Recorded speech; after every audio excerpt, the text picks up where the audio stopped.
भीषण गर्मी का मौसम था। धरती फट चुकी थी और जंगल का कोना कोना सूखा, और सूखे के बीच एक दुर्बल और चतुर लोमड़ी, जिसका नाम धैर्य था, कई दिनों की भूख और प्यास से बेहाल भटक रही थी। धैर्य की आंखें हर जगह जीवन की एक बूंद खोज रही थीं, पर सब व्यर्थ था। फिर भी उसने हार नहीं मानी। अपनी अंतिम शक्ति जुटाकर उसने एक सूखी नदी के तल में अपने नुकीले पंजों से पानी की आस में एक गहरा गड्ढा खोदना शुरू किया। वह खोदती रही जब तक कि उसके पंजे लहूलुहान नहीं हो गए।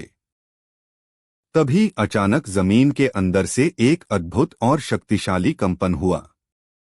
गड्ढे की मिट्टी तेजी से खिसकने लगी और वहां से दिव्य आभा से युक्त भगवान शिव की एक प्राचीन और विशाल मूर्ति शिवलिंग प्रकट हुई।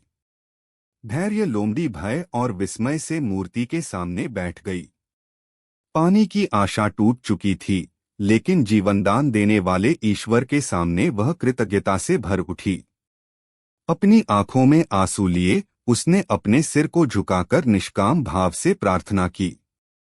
अगली सुबह पहली किरण के साथ ही लोमड़ी की आंख खुली। जहां रात को शिवलिंग था, वहां अब एक विशाल हरे भरे जामुन का पेड़ खड़ा था, जो रसीले और मीठे जामुनों से लदा हुआ था। और उस पेड़ की जड़ों से स्वच्छ और शीतल जल की एक अविरल धारा बह रही थी। लोमड़ी ने जी भरकर फल खाए और अमृत जैसा पानी पिया। उसकी तृष्णा शांत हुई। उसने झुककर उस देवस्थान को नमन किया और समझ गई कि निस्वार्थ प्रयास और सच्ची श्रद्धा का फल प्रकृति और परमात्मा दोनों अवश्य देते हैं।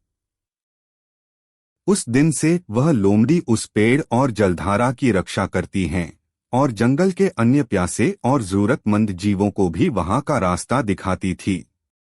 आप भी सच्ची श्रद्धा से भगवान शिव को चाहते हो तो चैनल को सब्सक्राइब करें।